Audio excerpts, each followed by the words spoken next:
नाम है सांख्य योग। इसकी शुरुआत तो होगी 2.11 से, उससे पहले थोड़ी पृष्ठभूमि है, उस पर चर्चा करें। सांख्य के मायने क्या?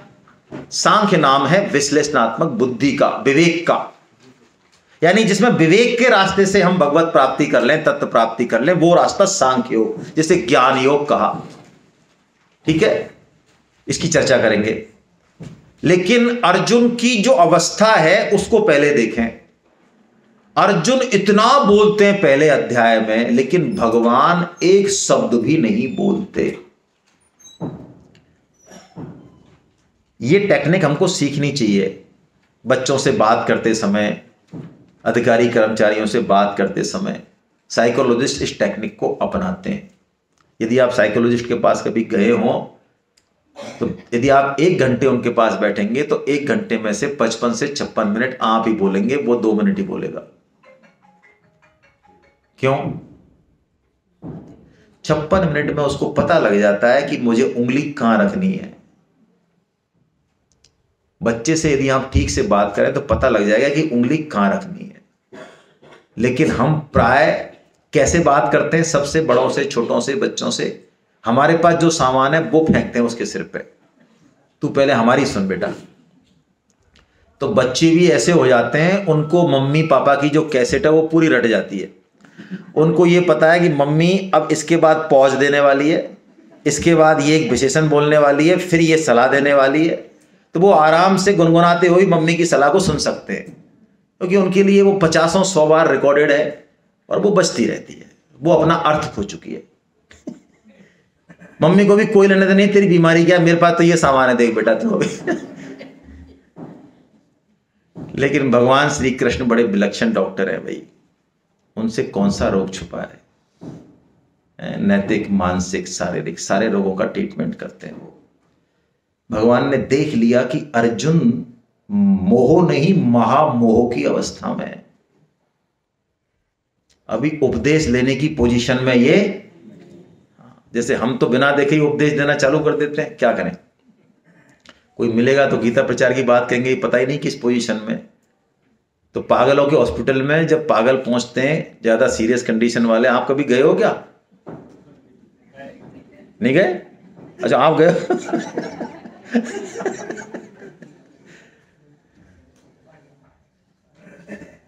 तो ये गए, इनसे थोड़ा बच के रहना आप। तो ज्यादा सीरियस कंडीशन में जब पागल पहुंचते हैं तो वहां डॉक्टर कुछ नहीं सुनते, ना कोई डायग्नोसिस करते हैं, ना कुछ पूछते हैं, सीधा क्या देते हैं? एक इधर से और एक इधर से, वो 2 पकड़ के, है ना, आपको तो पता ही होगा, आप तो गए हो। इलेक्ट्रिक शॉक देते हैं सीधा ही। क्यों देते हैं इलेक्ट्रिक शॉक? अरे शांत मानते नहीं, जिससे वो इस पोजीशन में तो आए कि ट्रीटमेंट चालू हो आगे। अभी तो वो ट्रीटमेंट ही नहीं करने देगा। भगवान अर्जुन को इलेक्ट्रिक शॉक देते हैं। ये 2 श्लोक जो है ना, ये इलेक्ट्रिक शॉक है भगवान के। अर्जुन की जो तंद्रा है ना, जो मोह निद्रा, वो एकदम से दूर होगी। ऐसा बोलेंगे अर्जुन को कुछ भगवान, बहुत खतरनाक बोलने वाले हैं। एक तो अर्जुन को कहते हैं, अर्जुन तूने जो कुछ कहा, ये इतनी लंबी चौड़ी रामायण, ये किसी के लिए भी योग्य नहीं है। अनार्य जुष्टम स्वर्गम में कीर्ति करम अर्जुना। ना तो स्वर्ग को देने वाली है, ना कीर्ति करने वाली है, ना आर्य पुरुषों के लिए, सत्पुरुषों के लिए नहीं है। सब बेकार की बात है, तेरा कचरा है ये। जिसे तू धर्म समझ रहा है, ये सब फालतू का कचरा है। हम भी जिसे धर्म समझते हैं वो धर्म होता नहीं। धर्म में और आध्यात्मिकता में बड़ा फर्क है। हम कुछ धार्मिक क्रियाकलापों को, कर्म कांडों को भगवान का भक्त होना मान लेते हैं। हम बड़े धार्मिक है साहब, हमारे पिताजी दादाजी तो और भी बड़े हैं। बहुत अलग चीज है धार्मिक और आध्यात्मिक होना। अब भगवान वो ट्रीटमेंट कर रहे हैं जिसकी जरूरत है अर्जुन को। क्या बोलते हैं भगवान? क्लैब्यम मास्मगम पार्था नैतत्वयुपपद्यते क्षुद्रम हृदय दौर्बल्यम त्यक्तोत्तिष्ठ परंतपा। पहले तो याद दिलाते हैं उसको, परंतप है तू, परंतप। अरे दूसरों को तपाने वाला है तू, तेरे मारे लोग थर्राते, तू क्या थर थर कांप रहा है? और क्या कह देते हैं भगवान उसको? भगवान उसको वो शब्द बोलते हैं जो शब्द अर्जुन कभी सुन नहीं सकता। क्या बोलते हैं? क्लीब बोलते हैं भगवान। क्लीब यानी नपुंसक। अर्जुन को कोई नपुंसक कह दे, अर्जुन की प्रतिज्ञा है कि उसका सिर उसकी धड़ पे नहीं रह सकता, नीचे गिरेगा वो। अर्जुन को नपुंसक उसके मुंह के सामने कह दे कोई, भगवान उसको सीधा सीधा नपुंसक कह देते हैं। तू इस नपुंसकता को प्राप्त मत हो अर्जुन, और उसको कहते हैं तू खड़ा हो जा और युद्ध कर। अब देखिए, अर्जुन के किसी भी प्रश्न का जवाब नहीं दिया, पहली चीज। दूसरी चीज, जो अर्जुन नहीं करना चाह रहे हैं वही करने को कह रहे हैं भगवान। लेकिन यहां पे अर्जुन की अर्जुनत्व सिद्ध होता है। यहां पे ये टर्निंग पॉइंट है गीता का, पकड़ें इसको। हमको गीता पढ़ते हुए सुनते हुए भी हमारे जीवन में क्यों परिवर्तन नहीं होता? क्योंकि ये टर्निंग पॉइंट हमारे जीवन में आता नहीं। क्या टर्निंग पॉइंट है भाई? देखिए, अर्जुन मन बुद्धि अहम से बिल्कुल युद्ध के खिलाफ हैं, और उसके लिए 50 तर्क हैं उनके पास। उसके बाद भी भगवान एक शब्द में कह देते हैं तू युद्ध कर। अर्जुन भगवान की इस बात को सुन के झल्लाते तो हैं, झल्लाते हैं, हम भी झल्लाते हैं, हमारी मन बुद्धि खिलाफ कोई कह दे तो कुछ। लेकिन झल्लाने के बाद भी अर्जुन अर्जुन है। उनके मन में ये बात है, इतनी निष्ठा है कि यदि भगवान मुझे कायर कह रहे हैं, नपुंसक कह रहे हैं, इसका मतलब कहीं ना कहीं कायरता मेरे अंदर है। हो। जिस दिन शास्त्र के प्रति, गुरु के प्रति, भगवान के प्रति ये निष्ठा हमारे अंदर आ गई ना, कि मन बुद्धि से ऊपर उसको हमने रख लिया, मन बुद्धि का गुलाम नहीं मालिक बना लिया, तो मान लें फिर शास्त्र या गीता या गुरु हमारे लिए काम करना चालू कर देगा। उससे पहले नहीं कर सकता, कुछ भी नहीं कर सकता। कितनी फूल माला चढ़ाओ, कोई फर्क नहीं पड़ता। हम लोग पूरी गीता पढ़ते हैं और कहते हैं देखो भाई साहब, गीता वास्तव में बहुत जबरदस्त ग्रंथ है। अच्छा, आपने पढ़ी? हाँ पढ़ी। 2-4 जगह भगवान जरा फिसल गए, है ना, थोड़ा गड़बड़ कर दिया भगवान ने। माँ, ऐसा नहीं करना चाहिए था उनको। ये पता नहीं क्या करते हैं भगवान लोग। भगवान श्री राम ने भी देखो फालतू में बाली का वध कर दिया, अच्छी बात नहीं है भाई साहब, है ना। और श्री कृष्ण ने भी बताओ, भीष्म जी को, दुर्योधन, द्रोणाचार्य को, इन सबको गलत तरीके से मार दिया। ये थोड़ा अच्छा बात नहीं है, लेकिन बाकी बहुत बढ़िया है, बाकी बहुत अच्छा है। ये भाई साहब होते वहां तो ऐसे गलत काम नहीं करते, जैसा कि पता चल ही रहा है जहां जिस घर में विराजमान है ये। आप थोड़ा देखें, यदि हमारे घर में प्रॉब्लम है तो उसका सबसे बड़ा कारण शायद कहीं हम ही तो नहीं है। हम यदि हट जाए वहां से तो घर में शायद शांति आ जाए। ऐसे जीवन में बड़ा हमने उथल पुथल मचा रखी है। लेकिन अर्जुन भगवान के प्रति भगवान निष्ठ है, तो क्या कहते हैं अब अर्जुन? वो बोलते हैं जिससे गीता प्रभावित होती है आगे। क्या बोलते हैं अर्जुन? बड़ा प्यारा श्लोक है, आइए 2.7 आप निकाल लीजिए अपनी किताब में से। कार्पण्य दोषोपहत स्वभाव प्रक्षामि त्वां धर्म सम्मूढ़ चेता यच्छ्रेयशान्निश्चितं ब्रूहि तन्मे शिष्यस्तेऽहं साधिमां त्वां प्रपन्नम्। IIT में जाना है तो 12वीं कक्षा को पास करना पड़ेगा। गीता से सर्वोच्च लाभ लेना है, तुरंत लेना है, तो ये श्लोक को धारण करना पड़ेगा। क्या है इस श्लोक में? 4 बातें हैं। सबसे पहले एक्सेप्टेंस है अर्जुन का। ऊपर के जो 2 चरण हैं उसमें एक्सेप्टेंस है। अर्जुन एक्सेप्ट कर रहे हैं, हाँ प्रभु, वास्तव में मेरी बुद्धि मोहित है, मैं धर्म अधर्म को ठीक ठीक, आप कह रहे हैं मैं कायर हूं, तो हाँ ये कायरता रूपी दोष मेरे अंदर है। पहले हम माने कि हम बीमार हैं, तब डॉक्टर इलाज करेगा। गीता की जरूरत है हमको। सबसे पहली बात, यदि जरूरत नहीं है, अरे भाई साहब, हमारे पास जो मामला है ना, कई लोग कहते हैं देखो गीता बीता आप पढ़ते हो, पढ़ाते भी हो, हमने सुना है, बहुत अच्छी बात है, लेकिन मतलब ऐसी कोई इनके पास विद्या भाई साहब जो श्री कृष्ण भगवान से चूक गई। अरे तेरी, ध्यान में पता नहीं किस बंदर की पूंछ पकड़ते हैं जाके, ये बड़ा आनंद आता है इनको।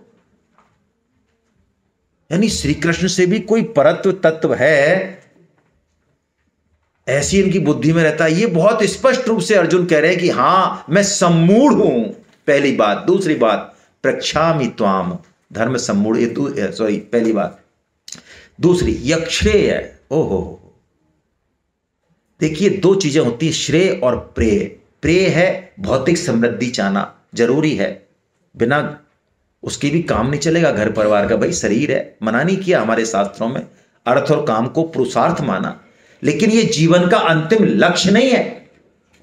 हम परोपकार को और अच्छी जिंदगी को, खाने पीने को, ऐशो आराम को, नाम बढ़ाई को अंतिम लक्ष्य मान ले, महामूर्ख हैं हम। ये सीढ़ियां हैं। अर्जुन प्रेय नहीं चाहता, अर्जुन क्या चाहता है? श्रेय चाहता है। प्रेय तो हो गया आप बहुत, प्रभु अब मुझे कल्याण की बात बताइए, जीवन का उद्देश्य है क्या वास्तव में, मैं कैसे प्राप्त करूं? निश्चित, शॉर्ट बताइए, निश्चितम ब्रूहि में, निश्चित बताइए। और शिष्यस्तेहम साधिमाम त्वाम प्रपन्न, अंतिम दो बात, शिष्यस्तेहम, ये शिष्यत्व जागृत होना चाहिए जीवन में। ग्रंथ पढ़े हैं, घर में एक से एक पारमी बैठी हैं, ऐसे विलक्षण लोग हैं आज भी, इसी हॉल में भी हैं, जो अपने जीवन को गीता में बनाते हैं, जानते हैं, जी रहे हैं। घर में बुजुर्ग बैठे हैं, समाज में कई पारमी बैठी, क्या हमारी दृष्टि है उनके ऊपर? क्या शिष्यत्व है? अरे तू हमसे ही सीख ले, हमारे पास ही बहुत माल है, तेरे से क्या जाएंगे हम पूछने। अर्जुन में शिष्यत्व प्रकट हुआ।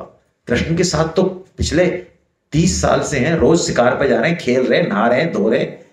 भगवान ने कहा यार भाई साहब मैं गीता सुनाना चाहता हूं, मैं भूल जाऊंगा, जल्दी से सुनो। अर्जुन ऐसा कहा, बड़ी मुश्किल से याद करी है हमने, और तू पूछ ही नहीं रहा है।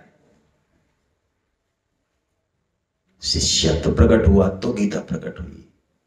और अंतिम बात, लेकिन अंतिम से अंतिम ही है ये, स्वामी जी कहते हैं त्वाम प्रपन्नम, हे प्रभु मैं आपकी।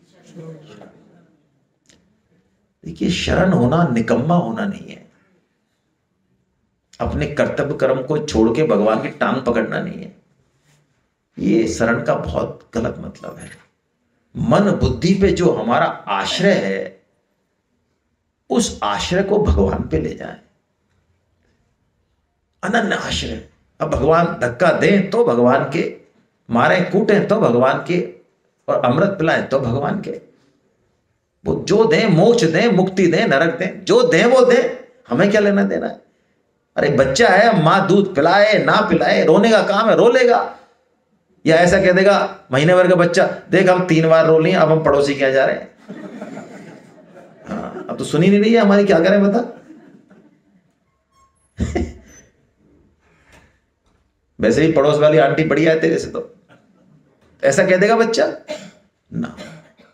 अनन्य आश्रय मां का।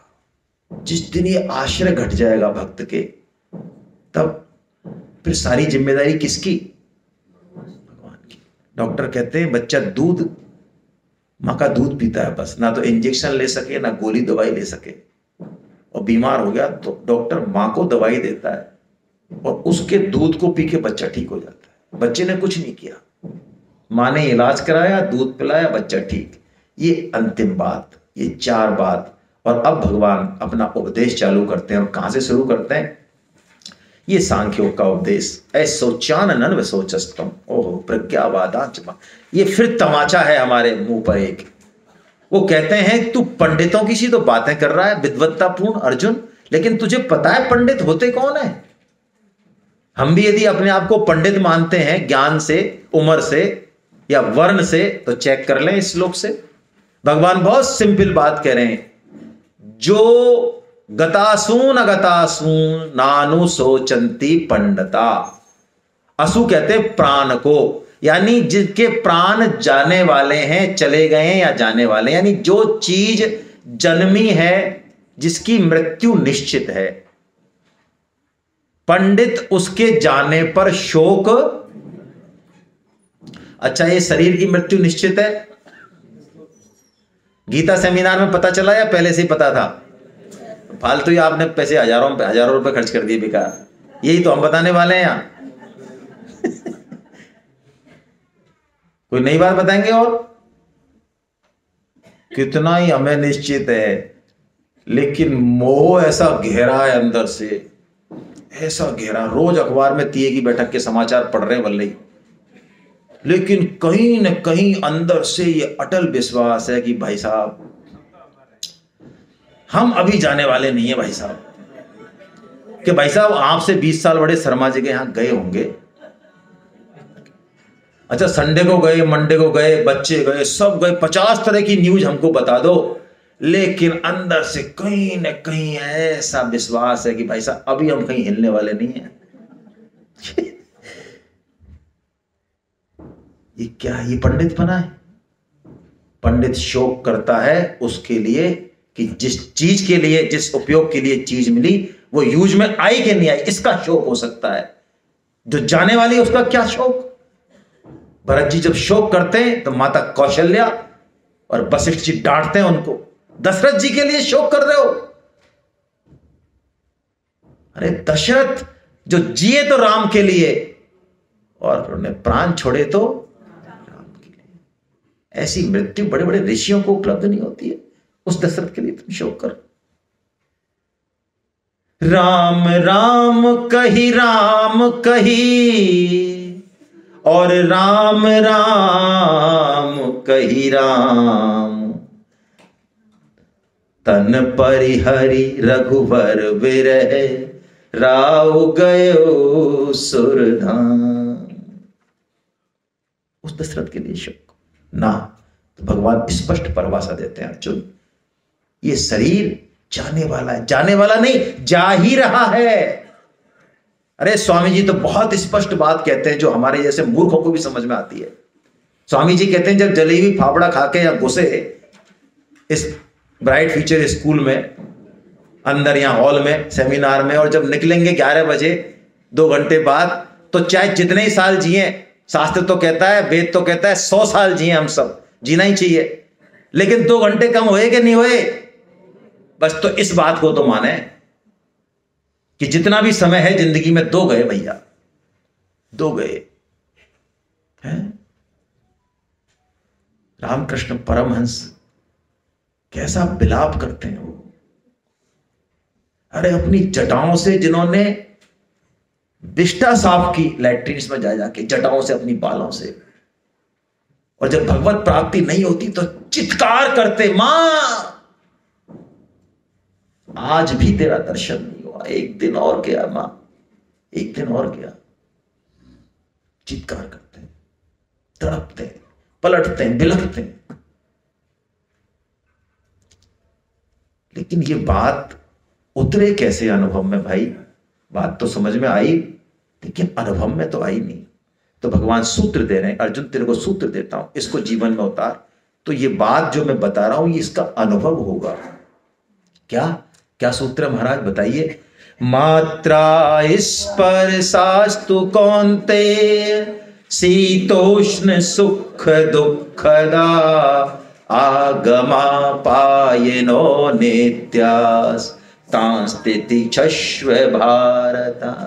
अर्जुन सुन, ये जो तू इंद्रिय और विषयों के संयोग से जो सुख और दुख हैं, ये जो जीवन में आ रहे हैं एक के बाद, यथा दुखम अयत्नतः, प्रहलाद जी कहते हैं, जैसे इंद्रिय सुख हर योनि में उपलब्ध है बिना प्रयत्न के। ये तो हम मानते नहीं है इसलिए लगे रहते हैं, वरना उपलब्ध है। ऐसे दुख भी जीवन में आएगा। तो अर्जुन को कह रहे हैं भगवान, लेकिन सुन अर्जुन, बात को पकड़, ये दुख और सुख ये आने जाने वाले। दुख के पीछे कौन खड़ा है? सुख के पीछे रोक नहीं सकते। और अनुभव भी है। क्या हमने सुख को कभी भगाने की कोशिश की कि भाई साहब हमारे पास पड़े हो आप, साल भर से कभी पड़ोसी के यहां भी जाया करो यार? अच्छा, दुख को भगाते हैं तो भग जाता है। चलो भगाओ मत, बुलाते हो पीली चिट्ठी, भाई साहब कभी तो आओ, 5-7 साल हो गए, आपकी बड़ी याद आ रही है। तो आ जाता है बिना बुलाए, आ जाता है, क्यों नहीं आता है, खूब आता है, किसी न किसी रूप में आ जाता है। जिसको हम सबसे ज्यादा प्रेम करते हैं उस रूप में भी आ सकता है, खबरदार रहना आप। भगवान, ये मैं अपने मन से नहीं कह रहा हूं हंसाने के लिए, जिनसे सबसे ज्यादा हमारा लेना देना है ना पुराना, अब मैं खोलूंगा नहीं बात को, टाइम पे खुलेगी, उनको भगवान या पति पत्नी के रूप में भेजते हैं। भैया पहले ये सबसे बड़ा अकाउंट क्लियर करो, तुम आपस में निपटो पहले, बाकी छोटे छोटे अकाउंट निकल जाएंगे, कोई खास बात नहीं है। ये शास्त्र सम्मत बात कह रहा हूं, मन से नहीं कह रहा हूं। तो सुख के पीछे दुख, दुख के पीछे, जिस दिन ये दृष्टि हो गई ना, तो सुख दुख से ऊपर उठ जाएंगे हम, फिर वो बात समझ में आने लगेगी जो बात भगवान समझाना। लेकिन सुख में सुखी और दुख में दुखी यदि हो रहे, अनुकूल परिस्थिति आई, पद मान बढ़ाई है, पैसा, और उड़ रहे आसमान में, और जब गया तो गुब्बारे की हवा निकल गई, पे पे पे पे, क्या खड़े हो जाए एकदम। जिंदगी में जो कुछ होता है सब अच्छे के लिए होता है, यूथ तो इसमें बिल्कुल विश्वास रखे, मेहनत पूरी करे। मुझे याद आता है, हालांकि अपने अनुभव नहीं कहने चाहिए, आरपीएससी के लिए हमने एक कोचिंग ली, तो डॉक्टर आलम सिंह हुए जोधपुर के, जिन्होंने सॉइल मैकेनिक्स में बहुत नाम कमाया। तो डॉक्टर आलम सिंह की एक बात आज भी हृदय में प्रिंट है, 96-97 की। डॉक्टर आलम सिंह ने अपने जीवन का अनुभव बताया कि हम 5 दोस्त थे, 5 में वो थे, 4 और थे। तो उन चारों का सिलेक्शन नहीं हुआ, किसमें, इंजीनियरिंग में। हमारा हो गया तो वो तो बिल्कुल शर्ट का बटन बंद करके ऊपर नीचे उस जमाने में, और वो चारों ढपोर संग, उनका नंबर नहीं आया इंजीनियरिंग में। वो चारों को उन्होंने बताया, बाकायदा नाम लेके, कि वो चारों अभी कहां कहां हैं, उस घटना के करीब 35-40 साल बाद। वो आलम सिंह जी इतने बड़े प्रोफेसर होते हुए मच्छर थे उनके सामने। तो जिंदगी कहां ले जाना चाह रही है, क्या चिंता करते हैं छोटी मोटी चीजों से, जरा देखते हैं जिंदगी को तू कहां दौड़ाती है। आ सामने लगाएं अपना पूरा दम, रोए नहीं, भगवान ये टेक्निक दे रहे हैं और बता रहे हैं, आत्मा तू वस्त्र छोड़ती है जैसे शरीर, ऐसे ये शरीर वस्त्र है, तू ज्यादा परवाह मत कर। ऐसा कह के भगवान जो है इस आत्म तत्व को बताते हैं कि अर्जुन तू शरीर नहीं, तू शरीर को जानने वाला है। पहले ये बात पकड़, सुख दुखों से थोड़ा ऊपर उठ, है ना, ये शरीर मरने से तेरी मृत्यु नहीं होगी। ऐसा भगवान ने ये सांख्य योग का आत्म तत्व दिया। हरे कृष्णा हरे कृष्णा। आपके मन में कोई शंका या टीका टिप्पणी हो तो हम कर लें 5 मिनट के लिए, नहीं तो फिर मेरे ख्याल से टी ब्रेक होगा। ये तो अभी अगला आएगा, अगले में है ये, दूसरे में, जब आप थोड़ा फ्रेश होके आएंगे तब। मात्रा स्पर्शा मतलब इंद्रियों को, ये तराजू की तरह है ना, कितना तोलना है, ऐसे ये इंद्रियों को मात्रा कहा, ठीक है। और स्पर्श यानी ये शब्द स्पर्श, रूप रस गंध विषय, तो इंद्रिय और विषयों का जो संयोग है ना, ये सुख और दुख का कारण है।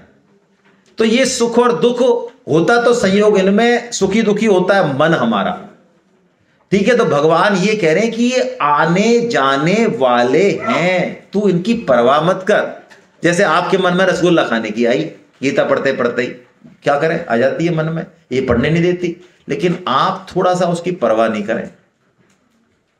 एक तो ये कि आप तुरंत फोन करते हैं रसगुल्ला वाले को, और वो आ रहा है और लेने जा रहे हैं और खा रहे हैं और मौज कर रहे हैं और पेट खराब। एक तो ये, एक आप 5 मिनट उसको ऑब्जर्वर बन जाएं, आपको पता चलेगा वो आई थी, इच्छा जैसी आई थी वैसी हाँ नहीं जाएगी। यदि आप थोड़ा सा यदि करेंगे तो चली जाएगी, और कई जो है वो चली जाती है और कई नहीं जाती हैं। तो जब नहीं जाती है तो आप 1 किलो की जगह 5 किलो मंगाओ और खाओ आराम से। इस मन को इतना ठूंस दो कि ये भी तौबा कर दे। फिर यदि इच्छा है तो इससे ऊपर जाने की, और नहीं मजा आ रहा है भाई साहब, जहां पड़े वहीं मजा आ रहा है, तुम्हारी कसम। जैसे एक बार, आपकी बात तो बिल्कुल सही है, मैं क्षमा मांगता हूं, आपकी ही हालत हमारी है सबकी, सत्य बात बोल दी आपने।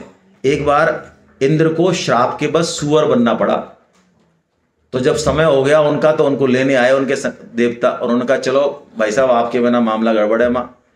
तो सुअर ने कहा कि देखो भाई साहब, हाँ, अब ये हमारे जो दिख रहे हैं सुंदर सुंदर मुख वाले, ये हमारे बच्चे हैं, और ये 7-8 हमारी पत्नियां हैं। और ये जो दिख रहा है ना आपको सुगंध वार्ता हुआ एक कीचड़ सरोवर, ऐसे हमारे पास 7 हैं भाई साहब। उन्होंने कहा भाई साहब किस चक्कर में पड़ रहे हो आप इंद्रलोक चलो महाराज। तो उन्होंने कहा चलो आप इतना जिद कर रहे हो तो चलते हैं, लेकिन आप एक चीज बताओ भाई साहब, ऐसा सुगंध भरा कीचड़ में मिलेगा ना? तो जब मन यही लौटना है विषयों में ही, जीवन का परम उद्देश्य यही है, तो फिर ठीक है, फिर कोई समस्या नहीं है। फिर भगवान दूसरा ट्रीटमेंट करते हैं, भगवान बड़े कृपालु, छोड़ेंगे फिर भी नहीं, फिर आईसीयू में ले जाते हैं हमको, वहां धुलाई होती है बढ़िया वाली, कोई समस्या नहीं है। जैसा चाहे वैसा ट्रीटमेंट तैयार है, भगवान ने कोई फर्क नहीं पड़ता, इट्स माई चॉइस। और कोई 2.16 ये है, बड़ा गहरा श्लोक है ना, कि असत की सत्ता नहीं है। सत्ता मतलब असत की सत्ता यदि दिख रही है तो वो सत्य के कारण है। जैसे शरीर है ना, ये दिख रहा है कि है लेकिन है नहीं है क्यों नहीं? बदल रहा है भाई। शास्त्र तो बदलने की कह रहा है, विज्ञान ने अब माना, शास्त्र तो कह रहा है कि 1 सेकंड के 1000 हिस्से करो उसमें भी बदल जाता है ये। और विज्ञान अब कह रहा है कि हाँ, इसकी कोशिकाओं में लगातार परिवर्तन होते हैं। तो असत की सत्ता नहीं है, मतलब वो लगातार परिवर्तनशील है, वो दिख रहा है। क्यों दिख रहा है? कंटिन्यूअस है, इसलिए। गंगा आ रही है लगातार तो गंगा दिख रही है ना, बाकी जो दिख रहा है वो तो गया ना, वो दोबारा मिलेगा क्या? ये मतलब है सत की ही सत्ता है, असत की है नहीं। लेकिन असत में हमारी आसक्ति के कारण ये चीज महसूस नहीं होती। जिस दिन थोड़ा सा वैराग्य जमेगा ना जीवन में, महसूस होगा। बहुत बढ़िया, बहुत अच्छा प्रश्न। चलिए और कोई?